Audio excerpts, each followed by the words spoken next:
Missouri Politics Midweek Update. We are going to bring you the Attorney General of the great state of Missouri here live in a few minutes. But first, Election Day, and I want to start off with the rundown of announcements. I'm going to do Mark Reardon on 97.1 today at about 20 after 5, 25 after. We'll talk politics. We'll talk about some of the turnout numbers we'll see around the state. Then we're gonna do. I'm gonna do some 97.1 and some KWS, the Eagle this evening, and then at 8 o'clock, the big show. John Combest, myself, election night coverage. We're gonna be going live. The lineup is already getting stacked, Kelton. I dig this so much. We go. We're gonna lead off with Garrett Hawkins, the president of rural Missouri. It doesn't matter who wins the governor's race tonight. Garrett Hawkins is my president. And if you're from rural Missouri, he's yours too. Great guy. Then I think, what's the lineup we got? We're going to go to Cardetti for a little bit. We're going to go to James Harris. We're going to go down to the Ashcroft campaign headquarters and talk to somebody down there. All through the night, my goal is to bring you the winners in real time in Zoom. Might be a little loud. Never done this. If you're an entrepreneur watching this, you'll understand the fun. The little bit of I couldn't sleep this morning, Kelton. I went with the pot gummy to sleep because I was excited as election eve. But I'll tell you what, if you're an entrepreneur, when you're doing something new with your business that you've never done before, it's one of those things where this Kelton tonight, it's either going to be like 10 on 10, it's going to become an election night tradition in Missouri, or it's going to be so bad we have to delete all the video references to it. You're going to spend the rest of the week editing us out of videos, promos. It's either, but there's an excitement. If you're an entrepreneur, you understand it. Of doing something new and taking a chance. It's one of the things I love about business. And I'll tell you, trust me, whenever someone calls me a journalist, they're just giving me grief. I'm a businessman, and tonight's a business endeavor. I'm so excited for it. Before we get into doing some predictions, I want to stop and thank everybody. Over the last year and a half, 2 years of this election cycle, if you've clicked on a Facebook link, if you've liked a post, if you've retweeted something, if you've watched this show, listened to this show, if you've watched on Sunday, thank you. Thank you from the bottom of my heart. Everyone here is in your debt. We are grateful for each and every listener, especially sponsors. And I should have said sponsors because I'm a Republican. We're grateful for every sponsor. We're grateful for every listener, every viewer, every reader. Thank you. From the bottom of my heart, I am grateful to you. Kelton, let's talk a little predictions. Governor's race. So let's start with Eigel. If I'm Eigel, I'm looking at those turnout numbers and hoping nobody vote. Don't vote. If you're not an Eigel guy, don't vote. Eigel's voters will crawl. They would crawl over a flaming flat dug to vote for him. His votes are locked in. Those folks are down. Now, how big that is, I think we're going to find out. I don't know how big that is. There's a rational person could question. The lower the turnout numbers, the high fives at the Eigel place. Now, they're going to want some high turnout in St. Charles, but overall throughout the state, if it's a low turnout election that helps Bill Eigel, his path to the governor's mansion probably runs through a low turnout primary because he has the most intense core of voters. You start to question how many there are that can be that intense in such a divided world. And by divided, I don't mean like politically divided. I mean like, how would you know about Bill? There's so many different. Back in the day, there was TV, radio, newspaper. Now there's 1,000 ways. Now that could be good or bad, but if I had to guess, the lower the turnout, the better for Bill Eigel. Jay Ashcroft's hoping everybody votes. Everybody votes. He's hoping that you've listened to every negative ad about Kehoe, every negative ad about Eigel, and you go for the name you know, right? The name you know, which would be the Ashcroft name and Jay Ashcroft. What a cool event. Kelton, do we have the video up of the event last night? It's uploading as we speak. Jarrett went down and we, here's the thing. If you invite us to do a live stream, which we invited ourselves for the most part. I'm not saying that Elijah or Jason invited us. Wi-Fi is helpful, right? We can't really live stream your event if there's no stream. So Jarrett went and recorded it down in Willard at the Ashcroft farm. I heard some people say it was cool we were there. They hadn't seen the video because the video, you can't stream it. So going forward, I guess that's a question we should ask. If we have an event and you want us to come stream, we're happy to try to do it, provided that you have Wi-Fi for us, because then it ends up just being this thing where we're uploading it later. Kehoe's got. I think Kehoe likes a big turnout. I think he likes a big outstate Missouri turnout. Ashcroft probably likes a suburban turnout. Kehoe probably likes a rural Missouri turnout. If I had to be one of the two, um, it's like it's so. You just got an update. Uh, we may have to take a break and come back with the Attorney General. It's super tight, super close. Um, I'll do the Roy Blunt thing where I'd rather be this one than that one. I'd rather be Kehoe. But every day, the last 3 or 4 days, the confidence in I'd rather be Kehoe than Ashcroft has gotten smaller. I think Ashcroft is closing well. I think the folks at the drug companies, if Eigel or Ashcroft wins, I think the folks that sell the drugs, the legal drugs that we're all on at some point, I think they're the MVPs here. If there's a game ball, I think it gets tossed to the if Kehoe loses, I think the game ball goes to the pharmaceutical companies. Who would have thought this election could be defined by something called 340B? That I'm serious, Kelton. If you would have asked me what that was in December, I would have had no idea. Would you have known what a 340B was? I still don't quite understand it. Yeah, I don't either. But it became an issue that it was just going to pass easily.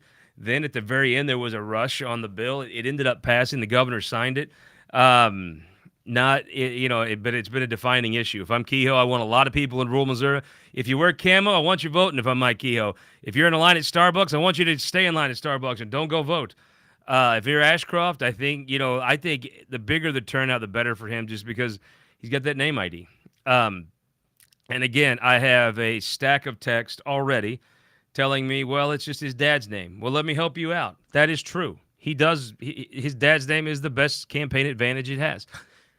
If Mike Kehoe's name was Mike Bond, it would also be the best campaign advantage. And let me tell you, there's a lady south of here whose daddy was governor, and she ran on her daddy's name. And you know what they call her? They call her governor because it doesn't matter. At the end of the day, it doesn't matter. So while I think that's a fair point, and if I was in the Kehoe or Eigel camps, I'd be pissed. I'd be daddy's boy. I'd do all the things. But at the end of the day, it just doesn't matter. So I think I'd still rather be Kehoe than Ashcroft. I think Eigel could win, absolutely. Needs a few more things to happen for him to win. So pivoting to the next thing, Kelton, the lieutenant governor race. Big development last night, lieutenant governor's race. Man, is it just me? I sort of feel like Trump has treated Missouri with a little bit of disrespect. I don't think anybody gives a damn about Donald Trump's endorsement winning, right? I mean, I'll be honest with you. I planned on voting for Donald Trump. I've been to California. It's beautiful, but it sucks. It shows what a bunch of liberals could do if they ran something. It's a beautiful place, but by God, I mean, people crapping on the sidewalks like it's Jefferson City out there. I don't think that you want to take what Kamala Harris did in California and do it in Montauk County's California. So, but I think it feels disrespectful what he's done. Just picking anybody he thinks is going to win. Now, I think Lincoln Huff ate lunch as the favorite, right, in this race. Not by a lot, but the favorite. He'd certainly done the most actual campaigning, going places, traveling. He had raised the most money, but again, it was money that was from supporters, not his own money. Wassinger came through. Holly Rader, I think they probably somewhere, if I had to guess, Jason Smith deserves a game ball at the Rader campaign. And they got endorsed by the Donald Trump. Now, here's the thing, Kelton. If you didn't have the job, the last job you had working for the university, would you have had a clue if on election night Donald Trump endorsed someone by the time you went and voted? No. I honestly don't think that. I just kind of think Trump has not been very respectful to the people of this state. I don't think it's been a bad look, in my opinion. So take it for what you will. I know there's a lot of folks that love Trump and everything he does is the most wonderful thing, and that's great, fine, whatever. I'm just telling you, I don't like him picking. There's three candidates. He picks all three of them and then says, well, my endorsement helped you win. Well, that's sort of shitty. I mean, there's probably a better word for that. Flat Doug would probably have a better word than I have for it.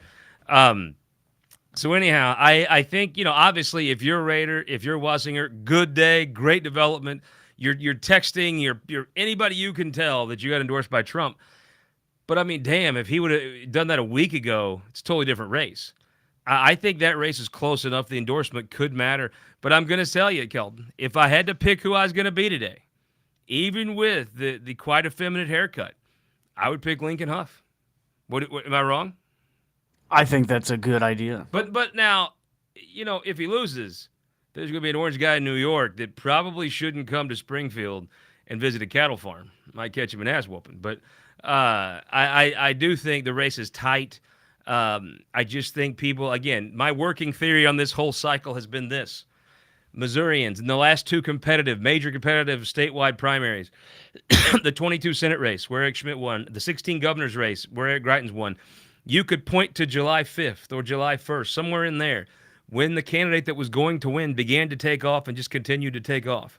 And you could chart their ultimate wins, Schmidt by a ton, Greitens by a good chunk from that time right around the 4th of July.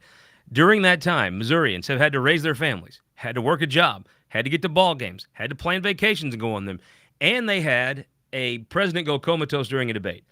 A former president gets shot, the president quit running for office, and a new person come on the scene as a Democrat nominee. All that happened in that time. Missourians are normally making their mind up. I think for the most part, Missourians just didn't have the time to deal with all these, whatever part of their brain was doing politics, just that was focused with these major historical events we were living in. So I think there's a lot of undecideds. If I'm Wassinger and Holly, it's a great development. Watch for Holly Rader to be a dark horse in that race. I think that it could be tight enough that being the only woman is an advantage. And I think, if I'm her, if there was a time that, I don't really recommend candidates put their own money in, right? But I do think if I'm her, I'm seriously considering going all in. I'd even put a little personal money. I mean, and not that she is or does. I have no idea. I have no idea what her wherewithal is to be able to do that, or her willingness. I don't know the state of her finances. But I mean, to me, if I was sitting there and I'm her, okay, $20,000 in text messages a day, telling folks Trump endorsed me, that might be the move. But Kelton, I'm not gonna waver. I'm gonna stick down on my prediction. I would rather be Huff than I'd rather be Wassinger or Rader. However, the amount I'd rather be Huff got a little bit narrower after Trump comes out. Flat Doug, do you think Trump endorses you? Oh, can you imagine? How would you like to be a fly on the wall? If you could get Trump to play a prank on Doug Beck and call Doug and endorse him, that'd be I don't think Doug would take it. It would be the greatest thing ever. We should get that done on the show. We should get a good Trump impersonator and take some calls one day and get 3D Doug in here and have Trump on and see. I don't know if we can get him to bite. Doug's pretty slick. Who could we get with that? There's somebody I know we could get with that. Then I went Emily Weber, but Emily's way smarter than I am, so that wouldn't work. We'll think of someone. Let's talk about the AG's race before he gets here. The AG's race. We have Andrew Bailey, Will Scharf. This one. Look, I mean, how many millions of dollars did the New York and Washington people send against Andrew Bailey? The Montgomery County war hero has taken an onslaught of money. Now, the polls all show Bailey up by a sizable amount. I feel like that's probably right. However, if you're Will Scharf, Will's a brilliant guy. And I don't use the word brilliant flippantly. I mean, Will Scharf is literally brilliant. And a good dude. I like Will very much. And could still win this race. I mean, here's the thing. If you were going to make up, if you're even your own pollster had you down 5, 6, 7, 8, whatever it is, and you were going to try to make that up in a week, what you'd need is a lot of undecideds, which this race, like every race, has a lot of undecideds, and you'd need about $5 million, $6 million bucks. And on a week ago, Wednesday of this week, Will Scharf had a bunch of undecideds, and then he got like $5, $6 million bucks. So there's a lot they could do with that. I don't, we'll see what ability they were to move that race at the end. I don't know where the Bailey folks have their numbers. Maybe we will ask him when he gets here. But if I'd rather be one or the other, I'd rather be Bailey. And Kelton, I'll tell you why. I'd rather be Bailey because he has a better narrative, better backstory, better history. Although Scharf, before Scharf went to work for Trump, his backstory might have been the worst backstory in the history of Missouri politics. I mean, there was just very little to like about Will's backstory. And the parts that were honestly admirable were complicated to understand. So, going backwards, I think if I'm Bailey, he has a better backstory. The narrative of his is he's got a narrative. Sharp's got a good one with his. Then the only thing I would say is I never heard a good sound reason to fire a war hero. Now, I know there's a former employee of the office that is very active on Twitter and writing a lot of essays and stuff. And it's Justin Smith may be right. I'm not your qualified person to ascertain, is his arguments that the AG's office hasn't been successful, are they correct? You have to talk to Kelton. He's smarter than me. He would know more about those types of things than I would. But to be honest with you, I don't know the validity of those claims. He's put a bunch out there. I've not seen them in a defined way that was good. And I think in Missouri, you need a reason to fire a war hero. And I'm not sure they ever really sunk a reason to fire a war hero. It was the nice part with me and Roe. Jeff and I see the world pretty similarly. He represents Sharp, so and he's gonna, Jeff's gonna fight to the last end for whoever is his man. But I'll make you a Stein of Knowledge prediction, Kelton. We'll go right ahead. If Andrew Bailey wins, the sky's the limit for him in elected politics. The man could be president of the United States one day. If Will Sharp wins, I think the same could be true. Possibly. I think if Will Sharp loses this race, he will be one of the more noted federal judges of the next 25 years. Wherever court he's on, I think he's that smart. And I would say if he wins this race, or if he wins this race, he'll have a record that'll be tough. If he loses this race, I could see him. I think he's got the capacity to. The old George Jones song says, "The winner loses on." I'm not sure if I will Sharp. You're not going to want to hear that tonight, right? But 2 years from now, there's an old Garth Brooks song. Sometimes I thank God for unanswered prayers. Kelton, I'm not sure that might not be the case here, but nobody wants to hear that if you're Will Sharp today, but I think that's possible. So anyhow, we're doing a little remodeling day here at the Missouri Times, so I have to take text from Casey to stay on top of that. There's a treasurer's race. Look, I think the dark arts they brought against Vivek Malik, the mugshot and all the awful things that we thought I thought would came against Vivek Malik. The only problem, Kelton, is, and I think they might have worked. I've always felt like they did it on like the Friday before the election. There's a St. Louis County councilman that's an attorney. He's a Republican. He's like Sam Page's guy, right? He came out and worked. I think he worked an easy story out of Channel 4, saying that Malik's money came from bad sources. Literally, a bankrupt Uber driver was donating to Cody Smith. Now, Kelton, I don't know. You're smarter than I am. Kelton, help me out here. If you're the treasurer in charge of the money, would the endorsement of a bankrupt Uber driver help your case or not? Sounds like it would kind of hurt it. Yeah, I don't think that. Vivek's folks are Indian, and insert your joke. Yes, in every hotel in this state, there's a Vivek Malik 4x8. Every single one. It's hilarious and it's awesome. And if I'm Vivek Malik, I'm putting them up in every single hotel in this state. I have personally Kelton on the F-150 tour, I stayed in 3 hotels with Vivek Malik signs in front of them. Chef's kiss, outstanding. I think Vivek has worked the hardest. I think he's raised the most money. I think he's run a good campaign. I think he's going to win. I really think that if they'd have started the super racist, over-the-top stuff from the Smith campaign a week and a half earlier, he might have had better success, or he might have enabled a Lori Rook to sneak in. But I'm going to tell you, if I had to, and I think Andrew Koenig's a great dude, and if Andrew Koenig wins, a good man won. And I think Cody Smith's a good guy, too. I just think, look, every politician I know of, Kelton, if they were running against Vivek and they were down in the polls and didn't have a lot of money, would have done the same thing he did. The exact same thing he did. But if I was Vivek, I'd be pissed, right?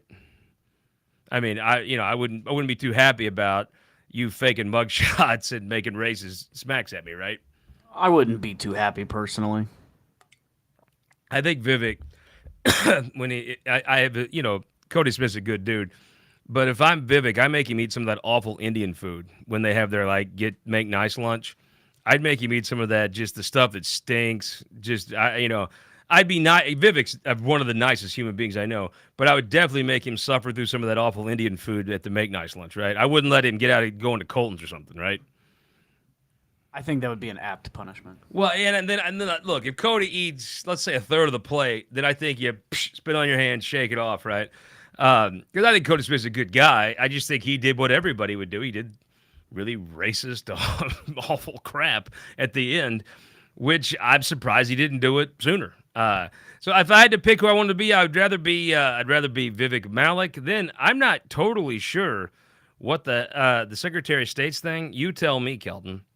I mean, as we wait for General Bailey, I mean, maybe Justice Smith has a point about tardiness here. He is just a few minutes late. Well, he's been texting me that they're on the way, or his staff has been. Probably putting a murder in jail or, I don't know, something. Probably trying to find parking. Oh, I don't know if that's good or not. Well, I found parking. He's Attorney General. I mean, come on. They would give him a ticket because anything that'll move, they'll ticket down here. But Downtown Jefferson City parking does not discriminate. They will ticket you. Yeah, awful. It's actually, I'll be honest with you, I kind of feel like, I feel like St. Patrick in a way, Kelton. If you want Stein of Knowledge, shout out to me. I liberated downtown of these snakes, of these meter maids, right? And the parade was nice. I think the statue unveiling might be on St. Patrick's Day this coming year of me liberating downtown. Look, as you know, I'm not one to brag or call attention to myself. However, I do think I should at least state that I don't think I'm a hero. I know a lot of you have said that. I don't think I'm some sort of William Wallace type character or George Washington or better. I'm not a god, and it's nice of you to say, but it's overblown. I did liberate downtown, but I'm going to tell you, it's the liberator's curse, Kelton. You liberate downtown. Me and Simone Bolivar should fucking have a reminiscing time. And then they come back. The bureaucrats come back, and they're back to screwing with people again. And I'm telling you, I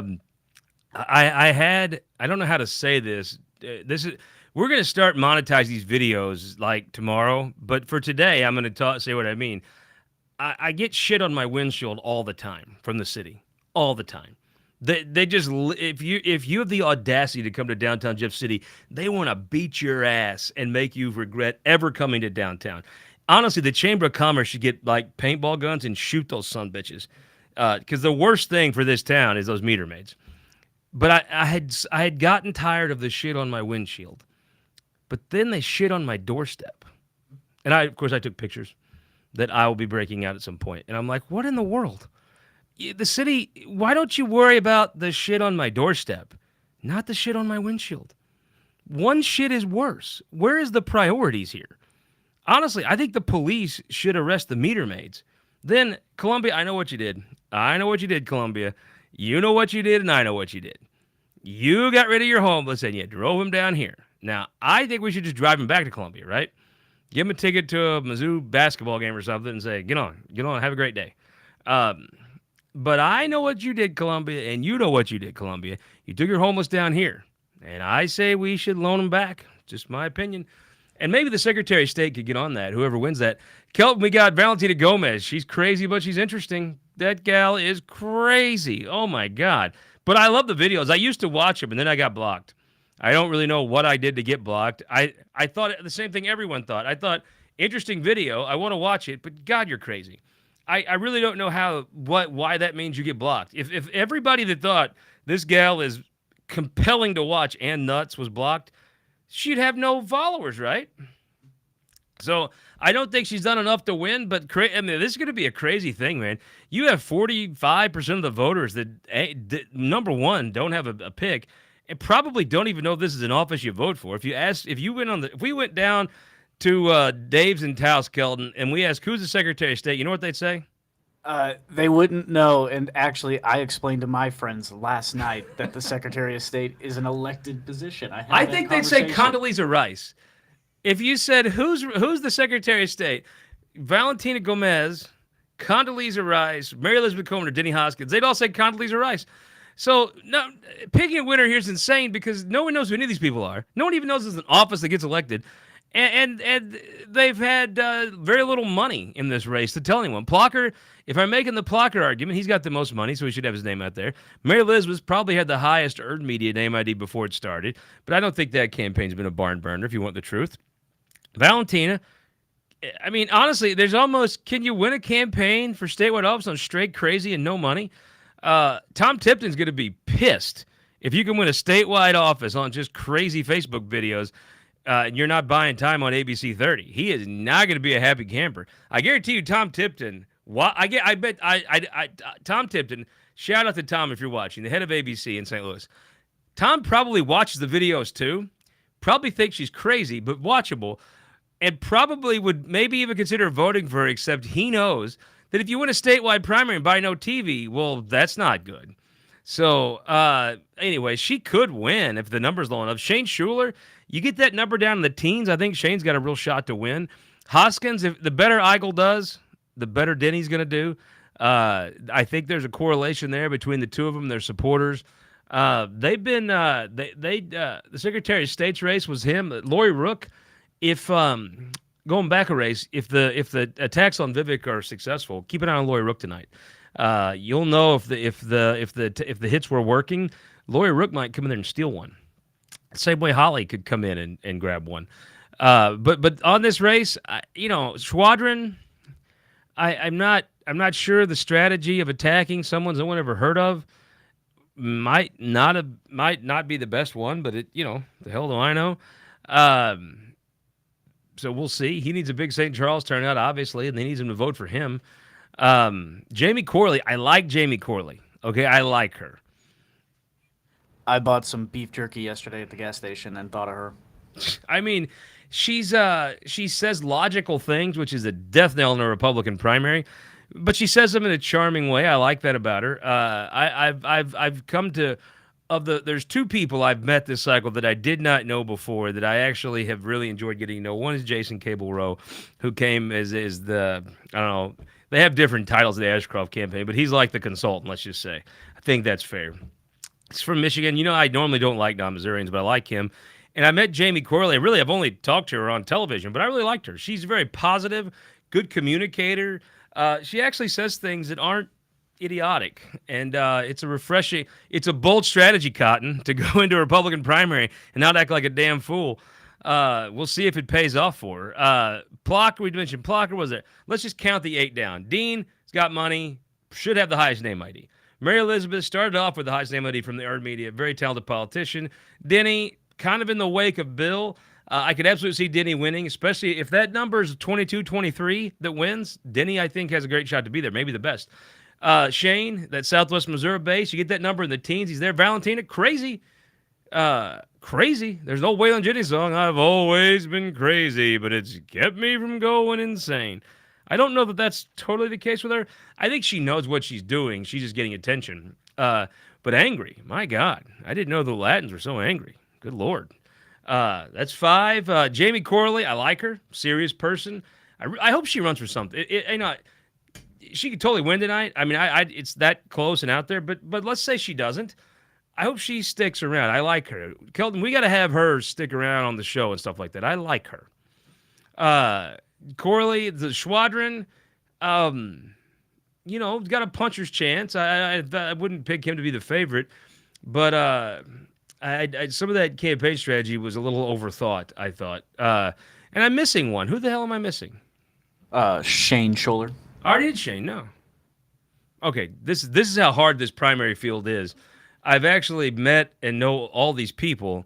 So you got Dean, you got Mary Elizabeth, you got Denny, you got Shane, you got Valentina, you got Jamie, you got Schwadron. God, this is funny. I mean, honestly, how many times have we talked about these races, and I'm blanking on someone, and that person probably, honestly, Missouri, listen to me. Whoever I'm forgetting is probably the winner of this thing. I really can't believe I totally blanked, and my phone. I'm not even gonna look at my phone now to get corrected. I'm just gonna ride this out, and hope as Kelton feverishly begins typing on his computer. I'm gonna say right now, I'd rather be the one I can't remember of any of them. Um, I think that one's got the best chance to win. Kelton, are we there yet? Almost. That's so funny. My pick in this race is going to be Oh my gosh, it was Mike Carter. we my forgot. We man. forgot Oh, Mike. my man. You know what? I'll stick with that. Uh, I don't know what Mike is spending his money on. These texts and voicemails, it's like it's so outside the box. It is so Mike Carter. I'll stick with Mike. I have no problem sticking with Mike Carter. I mean, I know probably know Dean and Denny a little better, but I mean, I'm all right, I'm good with that. I have no problem sticking with my Mike Carter prediction. If you've got one that you think is you're more confident in, I'd like to know why. He's been doing these subtle under the radar things. Been doing this Missouri Pride thing. I'm in. I totally will stick with that. And I literally just texted with him yesterday. See, that's brain fry. We had him on this show. Literally, I know. I knew it's just my brain not working. This is water, by the way. It is 11 a.m. I mean, so let's do the Senate race real quick. We'll take a break. We'll bring you back with Andrew Bailey. The Boot Hill, I got nasty. I think the leading lesson out of this, I'd still rather be Berger than Dinkins, but my God, she's put up a fight. Turner, great guy. I'd say it's unlikely he wins tonight, but I think, remember the name. You're going to see him. Follow him on Facebook, Twitter. You're going to see him again. I don't know where, but that guy's a hustler. I like that guy. I'd still rather be Berger. Man, that's gotten nasty. I think you're going to see that race remembered for the school choice people. Eunuchs don't grow the church. You got to have converts, and if you can't be a convert, that movement was in such a. I mean, I'm telling you, Kelton, at the end of session, that school choice movement was spot on. They were firing all our cylinders. They had almost attained that point where there was going to be an education bill every year. You're going to see one coming up this session. I still think it'll pass, but I think it's going to be harder because legislators ain't dumb. If you come around and support them, then they come again, and the same money folks come against you. I think there's going to be some conversation to be overcome by some of the lobbyists in that movement. And it's going to come out of that race. But Dingin's put up a hell of, and I tell you, the conversation is going to be harder if he loses. If Berger loses, the conversation is going to be harder. In my opinion, shout out to Jamie Corley watching the show. I think let's go up. I think Henderson's in a good place. I think some of the things Cindy needed didn't come together, and I think Mike Henderson's going to be a senator. I think David Gregory's in a better spot than anybody else. Mark Carter's got a solid vote. Boland's a bit of a wild card. I think Gregory's going to grind that out and win. He'll be a very fine senator. The dirtiest campaign in the state, the most just nasty. I was in that district last night. Phil Crispinelli, Adam Schnelting, Rich Krismer's also running. I think this race is between Schnelting and Krista Finelli. I think I'd rather be Krista Finelli, but man, I'll tell you this. I would rather not be whoever was the big dogs funding that because I think there's going to be some scores settled. And again, here's the thing, Kelton. I've watched a bunch of these. If the person wins, all's pretty well forgiven. Not a big deal. If the person loses, they wave the bloody shirt forever. Just ask the losers of the last leadership race 6 years ago in the Senate. My God. You could boo War and Peace based off all that fucking drama. Southern Missouri, you've got Travis and Brad Hudson. I feel like Brad Hudson is closing well. I think this is a closer race than people think. I think there was a gap. I think Hudson's eat into the gap, and I think Hudson has a shot to pull off an upset. I think it would be an upset. I'd rather be Travis than Hudson, but keep an eye. Hudson has been closing in the last few days. I think he's made a real run of it. Is he one that had the road to Damascus? I now love the Seventh Amendment. Is that I don't know if he has or not, but those preachers can sometimes be ideologically persuaded if the right campaign donation is involved, right? Sometimes that burning bush can light up, and it just needs a little kindling, with a little bit of money to get that fire going for that bush to catch on. Then the big race, the top race in the top station in the state, urban versus rural, nonprofit versus business owner, Mizzou football versus Clay County suburbs, Doug Ritchie, Curtis Gregory, good guys. Doug has worked his tail off. Curtis has worked his tail off. Curtis has a money advantage. I'd rather be Curtis than Doug because of it. But look, Doug Ritchie wasn't going to be outworked, and he sure as hell wasn't. And I'd say he absolutely could win tonight. If I was guessing, I think it's going to be a very tight race, nip and tuck to the end. I'd rather be Curtis than Doug, but if you're asking me to tell you that Doug Ritchie cannot win, I won't. I don't think that's accurate. All right, guys, let's take a break here. We're going to come back at top of the hour with the Missouri Attorney General, Andrew Bailey. We'll be right back. It'll be a separate stream. We're going to close this stream off. We're going to bring